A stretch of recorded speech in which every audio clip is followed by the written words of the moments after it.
Dios te salve María, llena de gracia, el Señor es contigo. Bendita tú eres entre todas las mujeres, y bendito es el fruto de tu vientre, Jesús. Santa María, Madre de Dios, ruega por nosotros pecadores, ahora y en la hora de nuestra muerte. Amén. Gloria al Padre, y al Hijo y al Espíritu Santo, como era en el principio, ahora y siempre, por los siglos de los siglos. Amén.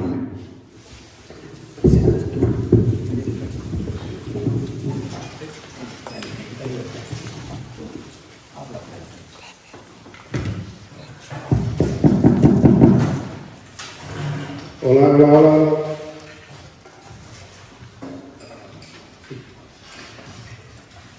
Buenas noches a todos y todas.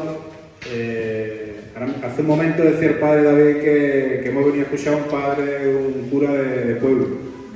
Y yo le he dicho que la hermandad de la Virgen es tan sencilla que lo que nos gusta hoy son las personas sencillas. Y si es de pueblo, pues más sencillo es esto. Darle las gracias a todos los presentes y especialmente al padre David que ha brindado a formar parte de este ciclo Vía Christi y nos va a hablar un poco de una cosa que nos importa mucho, la historia de la Virgen María. Yo no voy a extender mucho porque hemos venido a oírlo a él, no a mí. Sin más, reitero las gracias a don David y las personas sencillas hacen cosas grandes. Bueno, buenas noches a todos. El título de la charla o la ponencia que queréis que os hable es María o la Virgen María en la Pasión de Cristo. Quien haya leído los Evangelios con detenimiento se habrá percatado que apenas hablan de la presencia de María en la Pasión, muerte y resurrección. Solo San Juan tiene este texto. Estaban junto a la cruz de Jesús su madre y la hermana de su madre, María de Cleofás y María Magdalena. Jesús, viendo a su madre y a su discípulo a quien amaba, que estaba allí, dijo a su madre: mujer, ahí tienes a tu hijo. Y luego dijo a sus discípulos: he ahí a tu madre. Y desde aquella hora el discípulo la recibió en su casa. Bueno, este es el único texto que tenemos en donde se nos habla de que María estaba en el Monte Calvario. Bueno, por su parte también tenemos a San Lucas, que hace una afirmación que nos permite deducir que estuvo María junto a la cruz. San Lucas dice que cuando llegaron al Calvario crucificaron a Jesús entre dos malhechores, uno a la derecha y otro a su izquierda, ¿no? Y Jesús decía: Padre, perdónalo porque no saben lo que hacen, ¿no? Y después se dividieron los vestidos y lo echaron a suerte. Y allí estaba el pueblo mirando. Es fácil suponer que María también estaría allí, entre la gente del pueblo, mirando, sufriendo en silencio. Como se puede comprobar en estos textos evangélicos, especialmente en lo que narra San Juan, la Virgen María estuvo presente en la Pasión de Cristo. Es de suponer que desde el principio, desde el momento en que tuvo noticia del prendimiento, seguiría desde cerca todo el proceso. Es de suponer que llegaría acompañada de sus familiares hasta las puertas de la casa de Caifás, el pontífice, el sumo sacerdote, donde los escribas y los ancianos se habían reunido previamente, preparando la acusación contra Jesús. Es de suponer también que muy de mañana partiría para el palacio del gobernador Poncio Pilato, a quien Jesús había llevado para ser interrogado y juzgado. Es de suponer que ella misma oiría el crucifícale, crucifícale, y poco después le vería como su hijo pues era cruelmente azotado, flagelado, encarnecido, antes de que lo entregase a ser crucificado. Dictada la sentencia de muerte, cargando con el madero la cruz, Cristo camina hacia el Calvario, como cordero que va hacia el matadero. Es seguro que María lo haría lo más cerca posible de su hijo, haría este camino. Es seguro que la acompañaba durante todo el recorrido. ¿Cómo iba a abandonarlo en esos momentos? ¿Cómo podía una madre abandonar a su hijo en tales circunstancias? Cada caída en la cruz, María la sufría en su corazón. A Jesús le desgarran las carnes por las caídas o por los golpes del látigo, y María se le desgarra el alma por tanto sufrimiento. Uno puede mirarlo junto a la cruz. Ahí está María. La cruz izada en lo alto del Calvario. Clavado en ella y coronado de espina el Redentor del mundo, que está presente, a punto de expirar. Cristo, aceptando la voluntad del Padre, ofrece su vida por la salvación de los hombres. Y junto a la cruz, María llora y sufre en silencio. Su corazón de madre traspasado por esa espada que ya le anunció Simeón. Podemos echarle imaginación. Supongo que con frecuencia miraría a los ojos de Jesús crucificado para ver si está vivo todavía. O en otro momento, supongo que miraría al suelo, dejándose llevar por los recuerdos ensimismados que acuden a su mente. Y uno puede decir qué contraste, ¿no?, entre aquellos recuerdos de la infancia. Jesús ya no está en los brazos de María, sino en otros brazos. Jesús no apoya la cabeza sobre su mejilla, sino en otra mejilla mucho más dura, la de la cruz.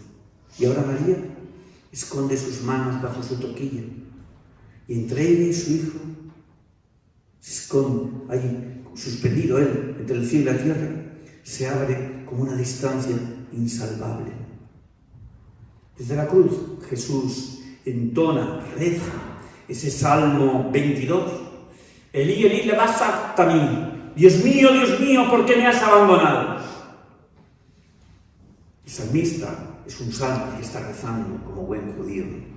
Llegará a decir también en el mismo salmo: tú eres quien me sacó del vientre, me tenías confiado en los pechos de mi madre. Qué impresión da pensar que Jesús murmurase para sí esta oración de este salmo, teniendo delante allí a la madre, sobre la cual él había reposado sobre su pecho en otro tiempo. Ahora bien, yo cuando he preparado esta charlita tenía como un afán ver a María al pie de la cruz, pero entendiendo el misterio que se revela en la cruz, ¿no? María, fijaos que hemos dicho que en los evangelios solo aparece María, solo es mencionada en la cruz y en la muerte de Jesús, no en la resurrección. En los evangelios no hay rastros de aparición del resucitado a la madre. Y precisamente, ciñéndonos a los evangelios, a lo que está escrito, descubrimos a María que ha vivido el misterio pascual. Que esto es lo que me gustaría que esta noche pudiésemos vislumbrar. Porque claro, estamos acostumbrados simplemente a ver a la madre dolorosa. Pero es que es la que es testigo del misterio pascual. Del misterio hecho de muerte y resurrección. De humillación y exaltación. María ha vivido más de cerca que todo este misterio pascual.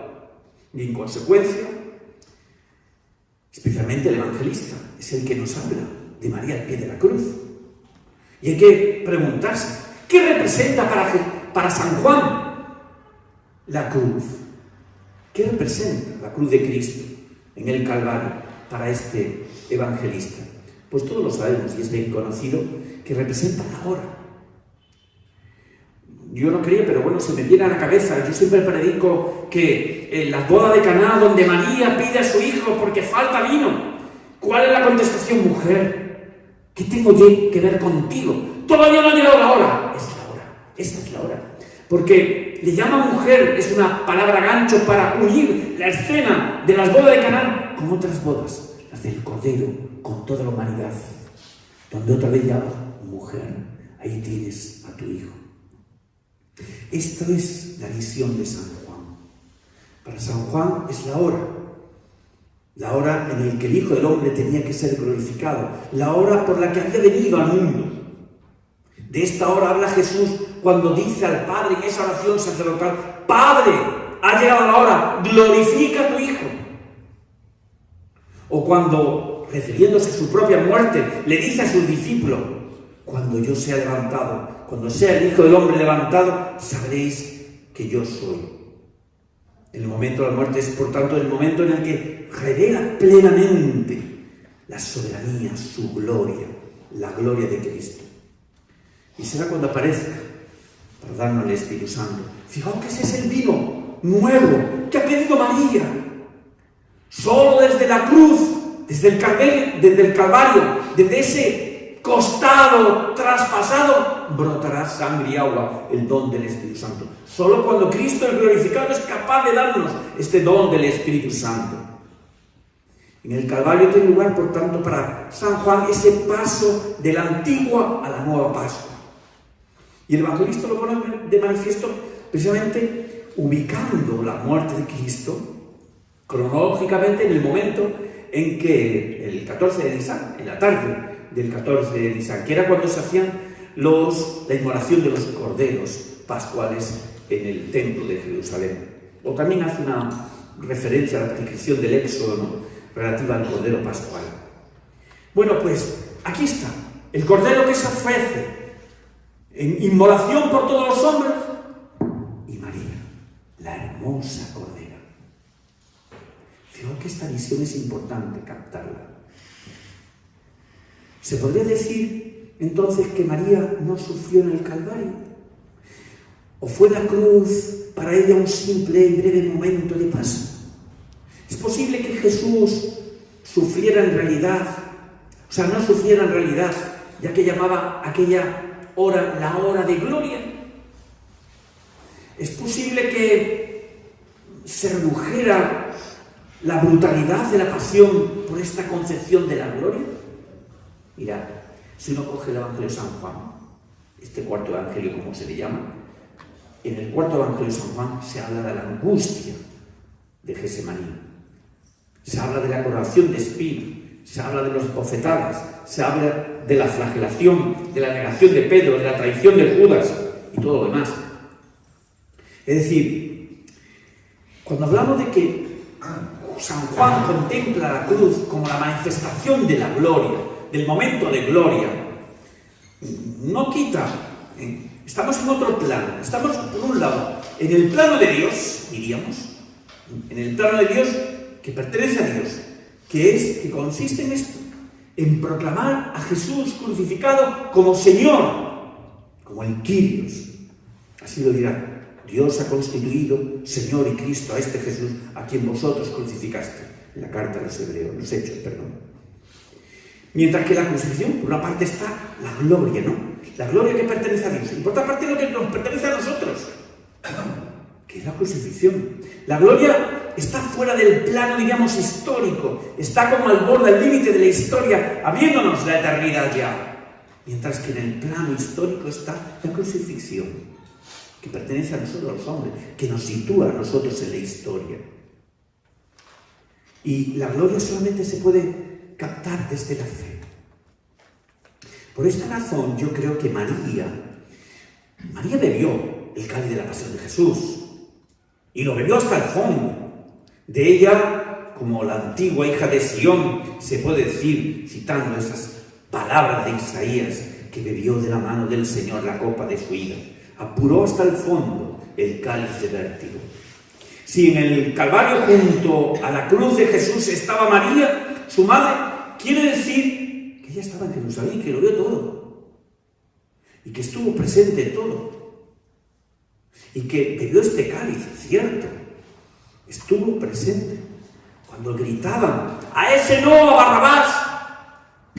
Estuvo presente cuando Pilato lo presente ex seón, he aquí al hombre, lo vio allí, a la carne de su carne, flagelada, sangrante, coronada de espina, semidesnuda ante la multitud.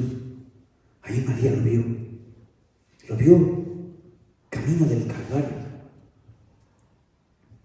En nuestra piedad popular rezamos el Via Crucis, esa cuarta estación. Qué bonito. Si es que uno se lo tiene que figurar y suponer, aunque no, simplemente sabemos que estuvo allí en el Calvario. Pero ¿cómo no estaría en el camino? Claro que estaría. Y por eso en esta piedad popular tenemos esa cuarta estación, María, el encuentro de María y su hijo, Jesús. Jesús que se pone en pie, que se ha herido durante la caída, pero que sigue adelante en el deseo de cumplir la voluntad del Padre, de ofrecer su vida por la gloria del Padre, que carga la cruz sobre sus hombros, va encorvado y alza la mirada un momento. Y en ese momento ve a la madre. Se miran, solo un instante, se miran y él avanza. De ser posible, María hubiese preferido padecer ella misma todos los sufrimientos de su hijo antes que estar lejos y no haberlos presenciado. También él fue para él un alivio, una brisa fresca, consolador, verla allí con su triste sonrisa, entre las miradas y los ruidos de los que le cercan. Ella, que le había visto en la plenitud humana, en su gloria, que había contemplado aquel rostro fresco, de paz e inocencia divinas. Ahora lo veía tan cambiado, tan deformado, que lo reconoció con dificultad, tan solo por esa mirada que le dirigió profunda, intensa, llena de paz. Ahora que cargaba con el peso de los pecados del mundo, el rostro de Jesús, la santidad absoluta, exhibía la maldad de todos los hombres. Parecía un criminal que esconde una culpa horrible. Él, que no conoció pecado, dirá San Pablo, Dios lo hizo pecado por nosotros. Ni uno de sus rasgos manifestaba sino culpa, maldición, castigo y angustia. ¿Y qué encuentra? El de María y el Hijo.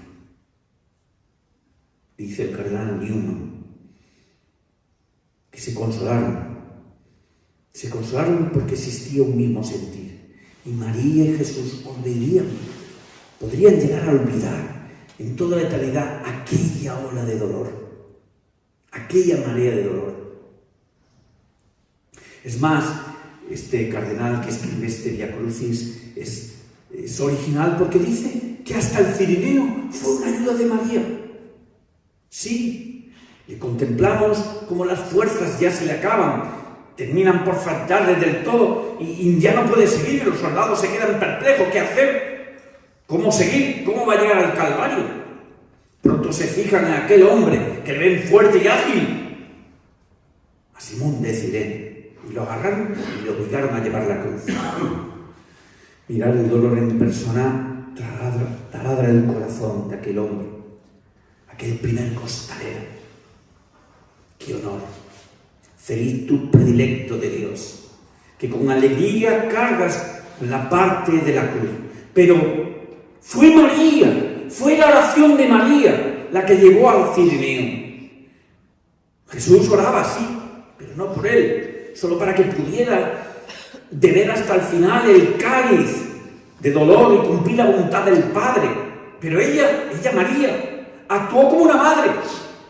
¿Qué hace una madre sino acompañar con la oración, ya que no podía ayudarle de otra manera? Ella envió a aquel hombre a ayudarle. Ella hizo ver a los soldados que podían acabar con él. Madre Santa, cuando uno se para a pensar en este momento, nos pasa lo mismo a nosotros. Por eso tendremos que decir, Madre y Señora nuestra, pide por nosotros. Mientras estemos en el camino, ruega por nosotros. Sea cual sea nuestra cruz, pide por nosotros. Si estamos caídos, nos levantaremos.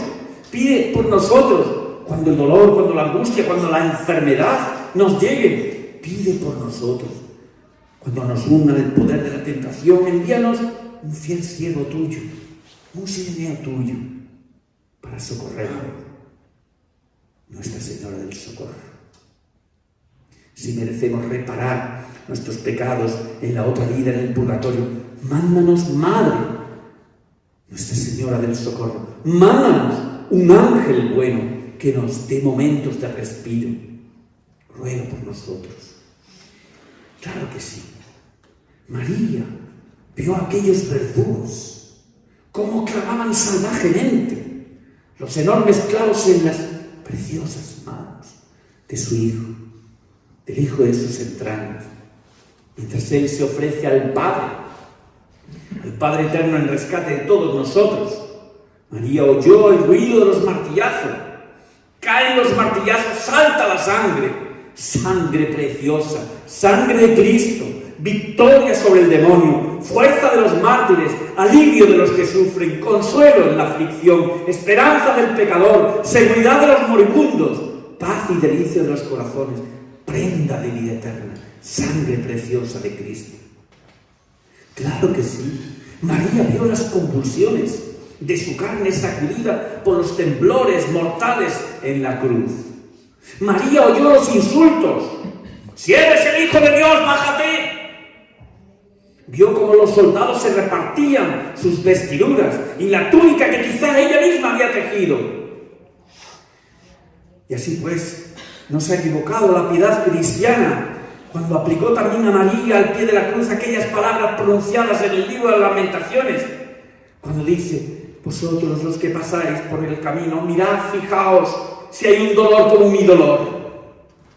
Yo digo que si San Pablo podía decir: llevo sobre mi cuerpo las señales de Cristo, ¿qué debería decir María? Si hemos conocido santos que le habían salido los estigmas, un San Francisco, un Padre Pío, ¿no sería María la primera estigmatizada del cristianismo que llevaría los estigmas invisibles grabados en su corazón?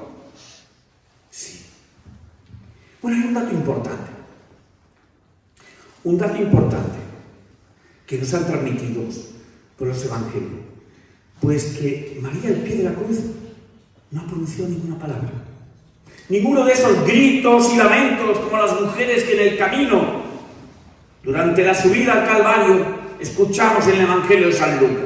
No se han transmitido palabras, como cuando hallaron a Jesús después de perdido y hallado en el templo: hijo, tu padre y yo andábamos angustiados. Ahí habla María. No hay ninguna palabra de María. O como en Caná de Galilea, si lo he citado, cuando las bodas, hijo, no tienen vino. Mujer que tiene que hacer lo que los diga. ¡No! Este dato es importante. ¿Qué es lo que tenemos? Silencio. Se nos ha transmitido solo su silencio. Esta es la primera lección. María, en el Evangelio de San Lucas, calla ante el nacimiento de Jesús. Y en el Evangelio de San Juan, calla en el momento de la muerte de Jesús. La primera carta de San Pablo a los Corintios, San Pablo contrapone entre la predicación de la cruz, verbum crucis, y la sabiduría de la predicación, la sapiencia verbi, diríamos. Es decir, entre el lenguaje de la cruz, el lenguaje de la sabiduría mundana, humana.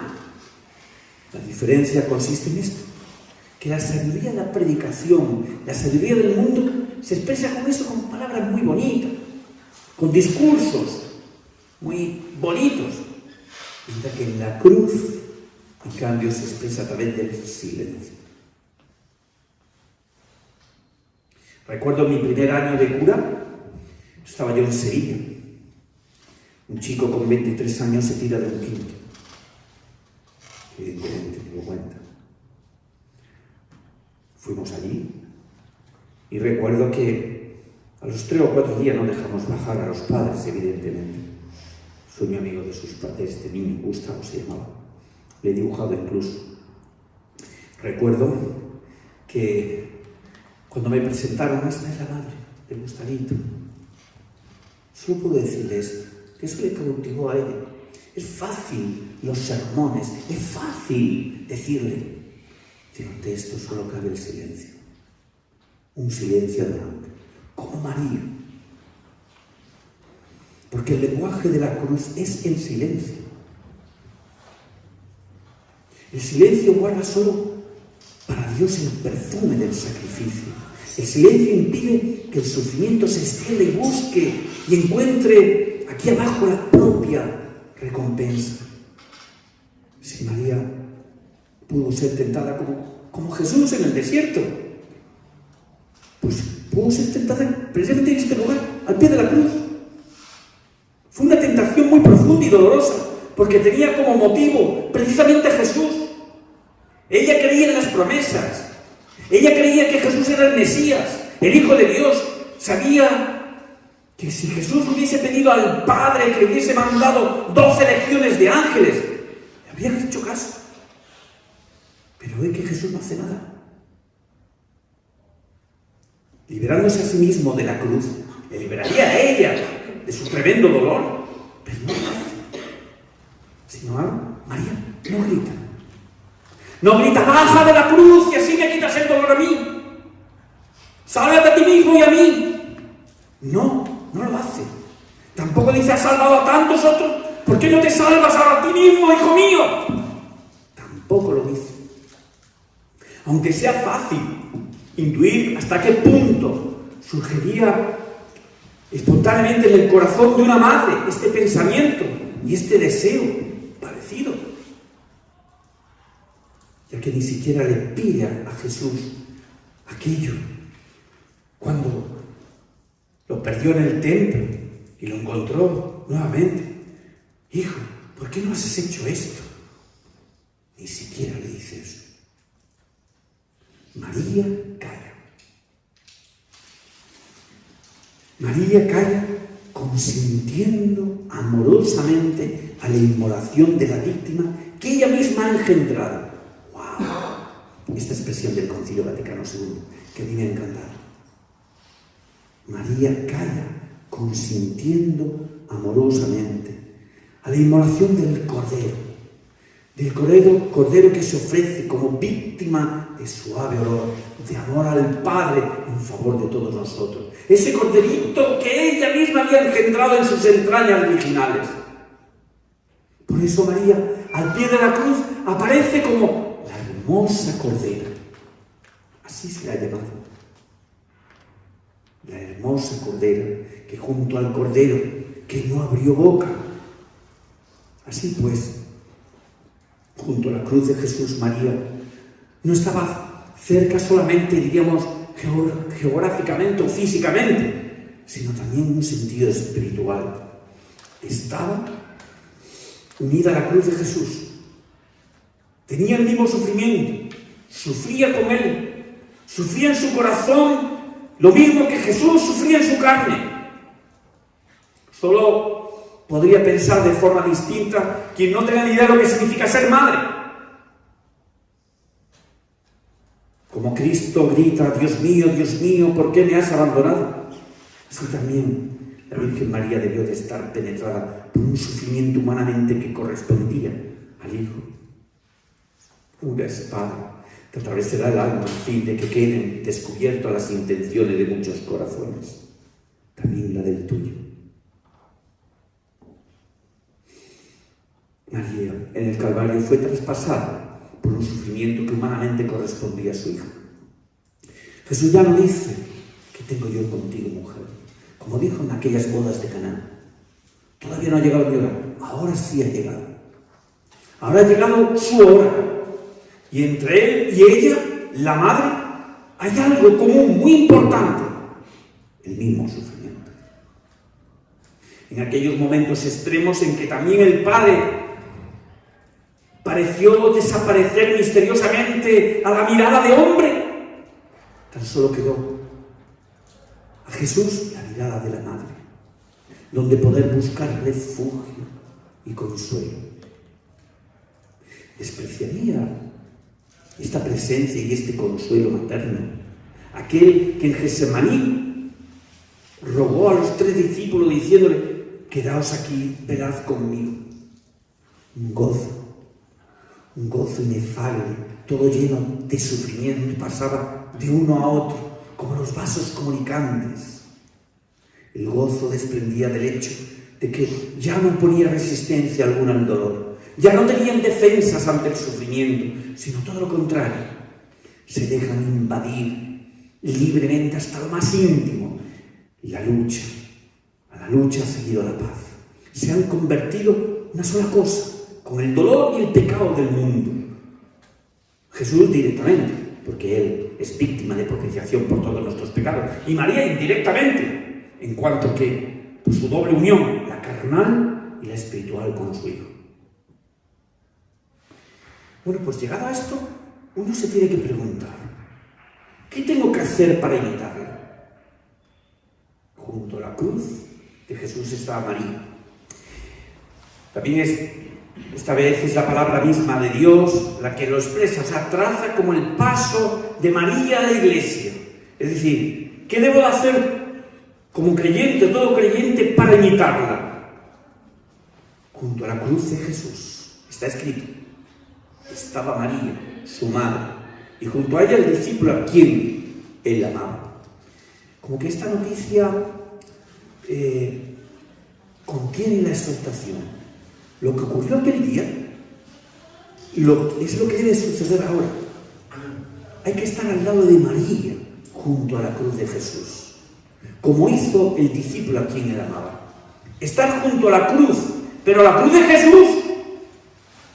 Estas palabras dicen que la primera cosa que se debe realizar, la más importante de todas, no es estar junto a la cruz en general, sino estar junto a la cruz de Jesús. Porque no basta con estar junto a la cruz, o sea, el sufrimiento, que eso ya sea heroico. No. Lo decisivo es estar junto a la cruz de Jesús. Fijaos que esto es importante. Lo que cuenta no es la propia cruz, sino la cruz de Cristo. No es sufrir, sino creer. El creer haciendo propio de este modo el sufrimiento de Cristo. Por tanto, lo primero es la fe. La fe. Lo más grande de María, al pie de la cruz, fue su fe. Más grande aún que su sufrimiento. San Pablo dice que la predicación de la cruz es fuerza de Dios, sabiduría para los llamados. Y dice que el Evangelio es fuerza de Dios para todos los que creen. Es decir, para todos aquellos llamados y que creen, no para todo lo que sufren. Aquí está la fuente. Creer en la cruz de Cristo. Aquí está la fuente y la fecundidad de la Iglesia. Saber y hacer mío los sufrimientos de Cristo. Como María. Renunciando, claro, al modo, a la sabiduría del mundo. Que eso no solamente la fuerza de las argumentaciones. Cuando tú quieres explicarle a alguien que está... Hace 2 días estaba yo con una persona sufriendo un cáncer, joven. No es cuestión de la fuerza de argumentaciones, no, ni de la sabiduría de las palabras. Es necesario renunciar a esta, diríamos, como superioridad humana, para que pueda salir a luz la fuerza divina que brota de la cruz. Hay que insistir en esto. La mayoría de los cristianos nunca han sido ayudados a penetrar este misterio que es el corazón del Nuevo Testamento. Yo creo que es el centro de todo el anuncio evangélico del querigma, capaz de transformar la vida. Estar junto a la cruz de Cristo. ¿Cuál es el signo y la prueba de que realmente se cree en la cruz de Cristo? Empezando por los curas y los obispos.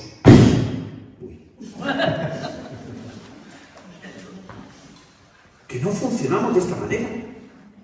Cuando yo digo en los retiros de los chavales que llevo, que es la fuerza del sufrimiento, pienso en Paquita, que ofreció su vida, que la ha enterrado ayer, y ofrecía en medio de sus escaras todo sufrimiento unido a Cristo. Porque la predicación de la cruz no es una palabra, no es un principio abstracto, genérico, vago, ni una bonita teología o ideología. Sino, ¿cómo puedo saber qué es cruz de verdad? El signo y la prueba, ¿sabéis qué es? Tomar la propia cruz y seguir a Jesús. Es participar de sus sufrimientos. Es estar crucificados con Él. Es completar mediante mi sufrimiento lo que falta a la pasión de Cristo en favor de su iglesia. Me lo creo. Y en cuanto viene el sufrimiento, no, pasa a la otra habitación. ¿Nos lo creemos? Toda la vida de un cristiano debe ser como la de Cristo, un sacrificio vivo. Romanos 12:1. Buscadlo. No se trata solo de sufrimiento aceptado pasivamente, sino de un sufrimiento activo Buscad. Golpeó mi cuerpo, dice San Pablo. Lo esclavizo. María es signo de esta fe en la cruz de Cristo. No hay otro camino. No hay otro camino. Se necesita pasar a través del sufrimiento para ser purificada, del mismo modo que el oro es purificado en el fuego. En otras palabras, nuestra cruz no es salvación en sí misma, ni fuerza ni sabiduría. Se convertirá en fuerza y sabiduría de Dios en cuanto que está acompañada de fe y disposición de Dios mismo, ¿no? Y se une a la cruz de Cristo. Por tanto, sufrir significa hacerse particularmente receptivos, o sea, estar abierto a la acción de Dios, que es una acción salvadora, ofrecida a los hombres en Cristo. No soy yo, es Cristo en mí. Recuerdo una visita a enfermos terminales del SIDA en Nueva York, en el centro de Madre Teresa, Calcuta. Tom moría y ofrecía, pues en esa enfermedad, por su conversión y la conversión de sus hijos y el dolor que había hecho. Pero repetía eso en inglés: no soy yo, es Cristo en mí quien sufre. El sufrimiento nos une a la cruz de Cristo, de un modo no solo intelectual, sino existencial, concreto. Es una especie como canal, un camino de acceso a la cruz de Cristo, el sufrimiento. Si debemos estar con María junto a la cruz, es necesario que conozcamos mejor para poderlo revivir este misterio de la cruz. La cruz nos purifica y nos une, ¿vale? Nos purifica porque la cruz es el instrumento con el que Dios poda los sarmientos de esta gran vid que es el cuerpo de Cristo, para que den más fruto. Los que somos de esta tierra sabemos qué significa podar una parra, una vid, para que dé más fruto. Como Miguel Ángel, uno piensa en esa piedad de Miguel Ángel, tremenda, no sé si habéis estado, ¿no?, entrando en el Vaticano, en San Pedro Vaticano, lo enorme que es aquello. De una sola piedra tienen que dar. Decía él que el arte de la escultura era el arte de quitar. También la santidad se obtiene del mismo modo, por el arte de quitar, o sea, dejando caer trozos inútiles, los deseos y las tendencias de la carne que recubren la nueva criatura. Un día cuenta que Miguel Ángel, el escultor, paseaba por los jardines de Florencia y de repente se encontró con un bloque de mármol abandonado en medio de un rincón cubierto de tierra y se paró, como de golpe, como si hubiese visto a alguien. Y entonces dijo: en aquel bloque hay un ángel encerrado, lo voy a liberar. Y cogió el cincel y sacó aquel ángel. Bueno, pues esto es lo que hace Dios con nosotros, especialmente con el misterio del sufrimiento de la cruz. Nos mira tal como somos, parecido a ese pedazo de piedra tosca, cubierta de tierra, y dice: allí hay una criatura, dentro se esconde la imagen de mi Hijo, hay una nueva y hermosa criatura, quiero liberarla. Y para este fin utiliza la cruz.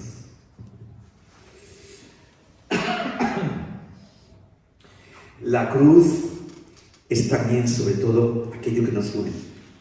En primer lugar, nos une entre nosotros. Porque fijáis, un hombre lo hace más comprensivo, más solidario en medio del sufrimiento. Recuerdo un señor de uno de mis pueblos que me tenía un poquito de no sé, no le caía bien, ¿qué le íbamos a hacer? Y era muy del anterior cura, y pues justamente una enfermedad muy parecida, que yo sabía lo que era porque he padecido de riñón y vejiga, pues le abrió. Hay una soledad.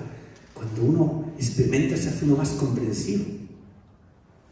Dice el Salmo 49, el hombre en la opulencia no comprende, a las bestias mudas se asemeja. En verdad, Quien sufre comienza a menudo a salir de su egoísmo, a percibir las necesidades de los demás. Ya no es impermeable, diríamos, a su compasión, a la compasión, ¿no? Voy con el tiempo un poco pillado, pero bueno, contemplemos, pero no solamente nos une, sino contemplemos, porque nos va a unir a Dios también la cruz. Mirando a Cristo con devoción, con admiración, con gozo, con alabanza y júbilo, contemplándole colgado en la cruz, celebrando junto con él la Pascua, quiere decir el paso. Pues tenemos que contemplar cómo se me abre este misterio de gloria. San Buenaventura decía unas palabras que luego voy a leer, ¿no? El alma atraviesa bien junto el mar rojo, ya que esta vara de la cruz separa las aguas ante ella. Sale de Egipto y entra en el desierto donde saborea el maná escondido. Este árbol es alimento para mi hambre, fuente para mi sed, manto para mi desnudez. Sus hojas son espíritu, no son hojas de higuera. Este árbol es salvaguardia cuando temo a Dios, mi apoyo cuando vacilo, mi premio cuando combato, mi trofeo cuando venzo. Este árbol es para mí el sendero angosto y el camino estrecho. Es la escala de Jacob, es el camino de los ángeles, a cuya cima está apoyado realmente el Señor. Y gracias a María por descubrirme este camino que me lleva y me une a Dios. Y voy terminando, porque si no me vais a echar a golpes. Me gustaría que captásemos a María no solamente como la mujer que está al pie de la cruz contemplando, afligida el misterio de dolor y de sufrimiento, sino quisiera que esta segunda parte o este término, el cuarto de hora que me queda, fuera a contemplar a María como la madre de la esperanza. Porque la cruz no basta por sí sola. El misterio pascual no consiste solamente en la cruz de Cristo, tomada exclusivamente por una parte.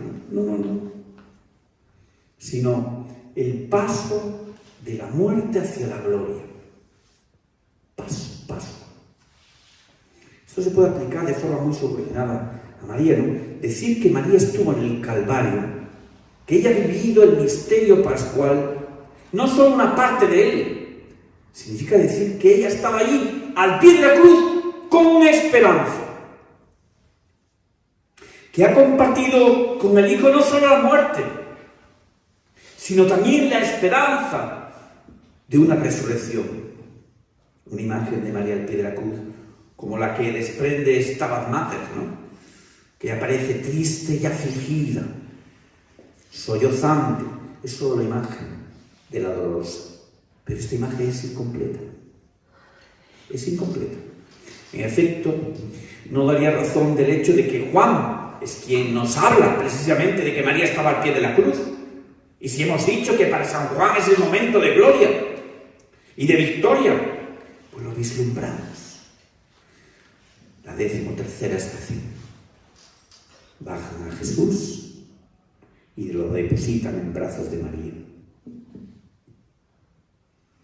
María por fin toma posesión de su Hijo. Ahora que sus enemigos ya no pueden hacerle más, se lo deja como un despojo. María, mientras sus amigos inesperados hacen la difícil tarea de bajar aquel cuerpo sin vida del Hijo de sus entrañas, mira con pensamiento que jamás encontrarán palabra. Tu corazón lo atraviesa aquella espada que Simeón había profetizado. La Madre dolorosa, en tu dolor, sin embargo hay una alegría, la alegría más grande. Esto puede parecer como contradictorio, pero es así, esto es verdad. María es la madre de la esperanza, en el dolor. La alegría que iba a venir te dio fuerza para permanecer allí, junto a la cruz de Cristo. Las 3 horas colgado en la cruz, con más fuerza ahora, sin desvanecerte, sin temblar, recibes el cuerpo inerte sin vida, en tus brazos, en tu regazo maternal. María. En este momento María es inmensamente feliz. Ahora que ha vuelto a ti, de tu casa salió madre, con toda la fuerza y la belleza de la humanidad. A ti vuelve descalabrado, hecho pedazo, mutilado, muerto. Y a pesar de todo, esta madre bendita, esta señora mía, más feliz eres en este momento atroz que aquel día de las bodas de Caná, cuando ya estaba a punto de salir. A partir de ahora, el Salvador resucitado nunca más se separará de ti. En el Calvario, ella no es solo la madre de los dolores. En el Calvario, María es madre de esperanza, mater spes, como la invoca la Iglesia. Me gusta pensar el sacrificio de Isaac. ¿Sabéis que Abraham, después de entregarle el hijo de la promesa, le dice al Señor, entrégame? Isaac se figura de Cristo. De hecho, cuando iban al lugar del sacrificio, llevaban el niño Isaac, llevaba la leña cargada. Dice, papá, bueno, si no decía, papá lo metió yo, pero bueno, padre, llevamos la leña, el fuego divino, sagrado, vamos, y la da, ¿dónde está el cordero? Hijo, Dios proveerá. Él es el que carga con el leño. Isaac es figura, pero mirad, Abraham es figura del Padre que entrega a su hijo, el hijo de la promesa. Abraham es modelo de fe que espera contra toda esperanza, como María. María es la madre en la tierra que espera contra toda esperanza. Ella creyó esperando contra toda esperanza. Porque esperar contra toda esperanza consiste en esto, en que sin tener motivo alguno de esperanza, en una situación extrema, humanamente, que carece de esperanza, que hubo una promesa en el caso de Abraham, que iba a ser padre de una multitud y te está pidiendo el hijo. Sin embargo, creyó en Dios, que aún es capaz de resucitar a los muertos, también a su hijo. Hay un texto del Concilio Vaticano II donde se menciona esta esperanza de María al pie de la cruz como el elemento determinante de su maternidad. Así es.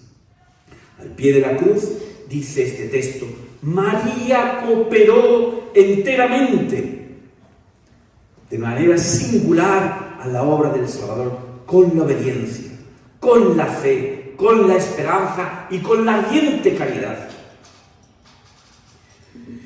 Y aquí está María.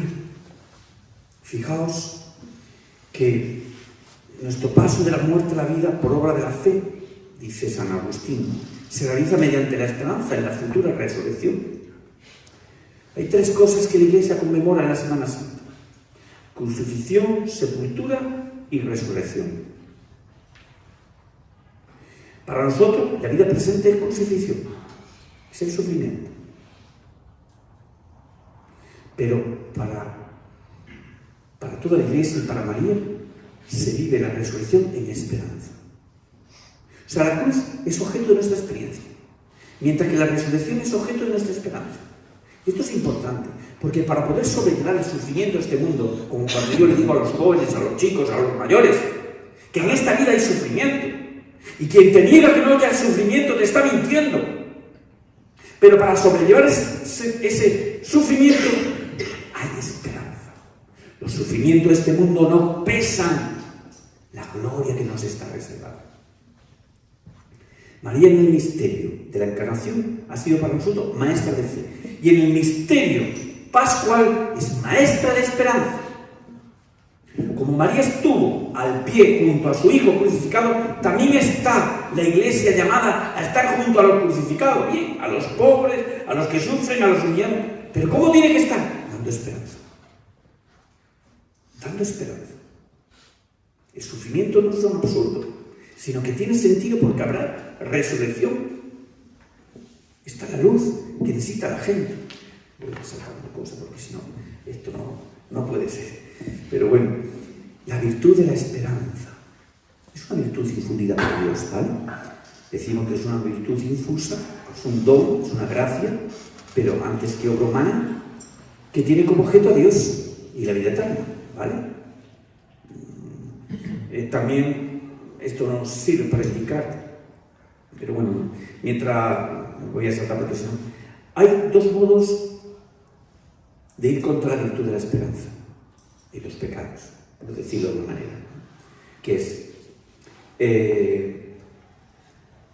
desesperar de la salvación o creer que yo me puedo salvar sin mérito, alguno. O sea, la desesperación y la presunción son los dos pecados, ¿no? Aquí todavía hay la necesidad que tenemos de mantener unida la cruz y la resurrección, que por eso yo he querido esta ponencia unir las dos cosas. María está unida a todo el misterio pascual.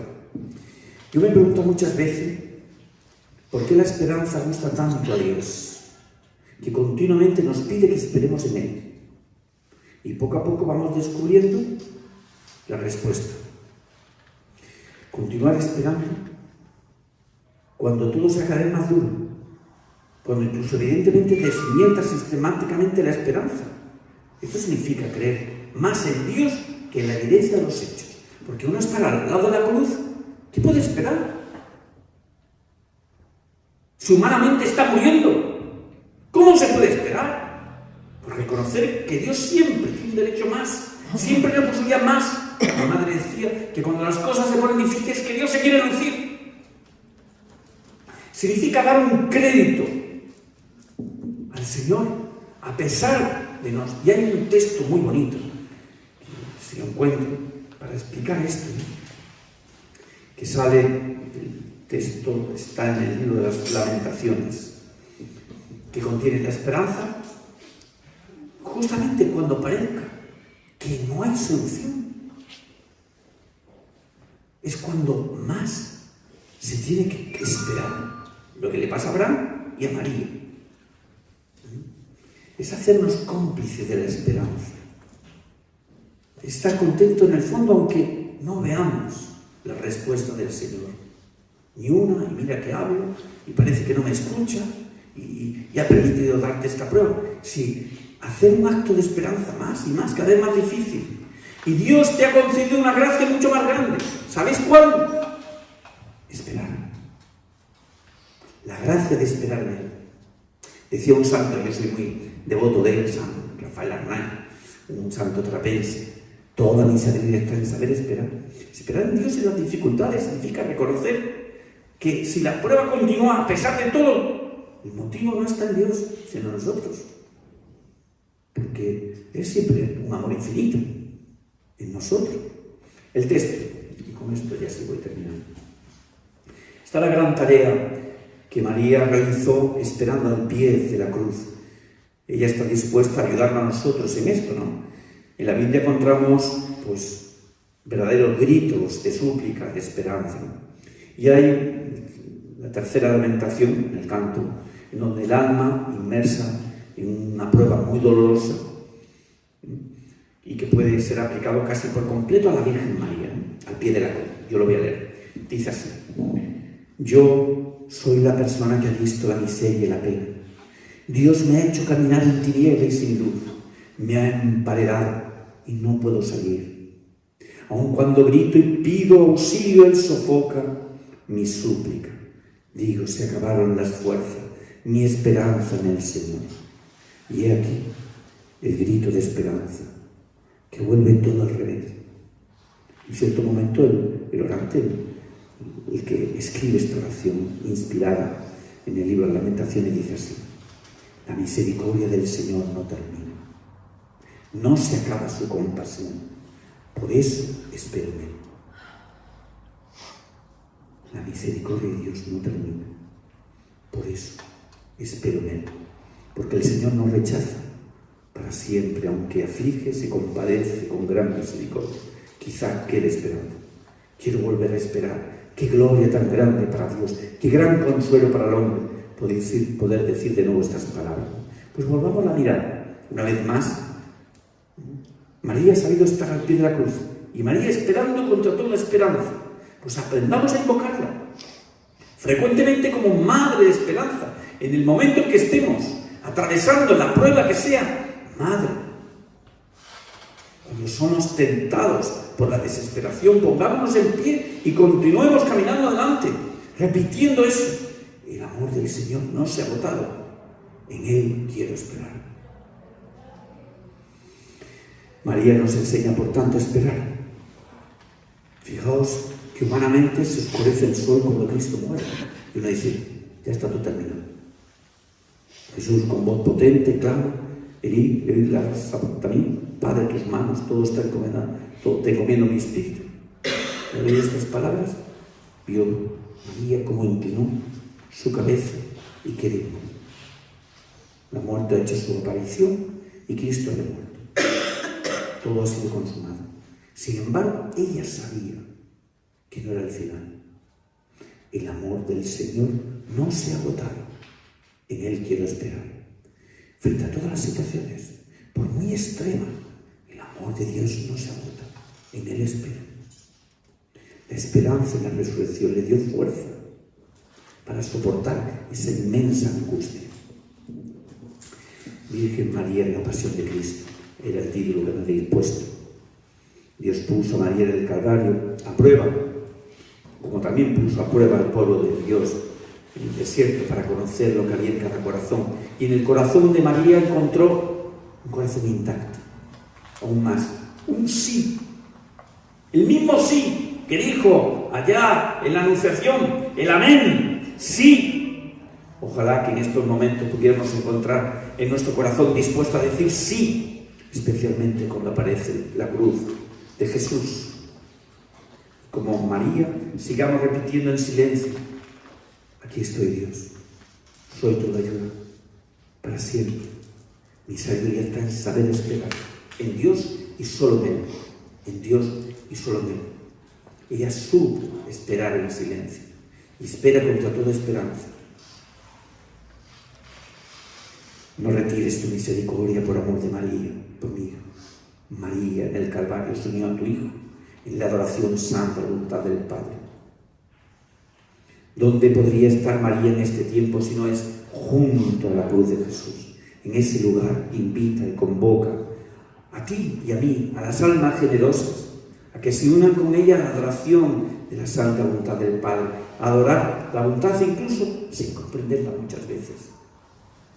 No hay que dejarla sola en este tiempo. María sabe que todo eso es hermoso y digno. Y digno de Dios que podemos hacer en la vida, y aunque lo hagamos solamente una vez en nuestra vida, de ofrecerlo, pues a ella, precisamente a la Madre de los Dolores, María también es consoladora de los afligidos, socorro, Madre de esperanza. Nos dirigimos, María, bendita tú eres entre las mujeres. La confianza que tú inspiras jamás faltará en el corazón de cada uno de nosotros los hombres en el recuerdo de la Iglesia. Y parafraseando, para terminar, a San Pablo terminaría con estas palabras que yo digo son de Filipenses, pero aplicándose a María. María, aun siendo Madre de Dios, no retuvo ávidamente la cercanía de Dios, sino que se despojó de sí misma, de toda pretensión, tomando la condición de sierva, apareciendo así en su porte igual que cualquier mujer. Vivió la humildad en lo escondido y obedeciendo a Dios hasta la muerte de su Hijo.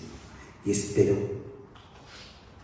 por lo cual Dios la exaltó y la otorgó el nombre que después del de Jesús, sobre todo nombre, para que el nombre de María, toda cabeza se incline, venerándola en el cielo, en la tierra, en los abismos, y toda lengua proclame que María es Madre del Señor, para la gloria de Dios Padre. Amén.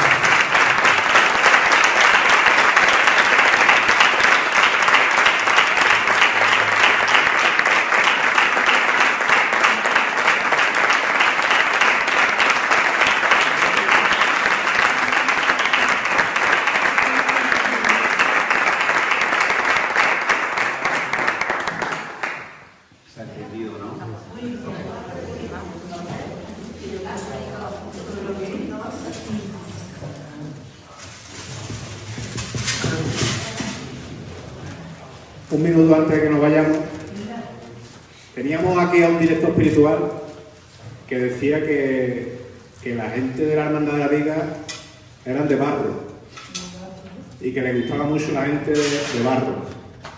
Y en este caso, David, perdona que te diga que eres, aparte de un cura de pueblo, eres un gran cura de barro y ojalá hubiera muchos curas como usted. Gracias por la lección que nos ha dado.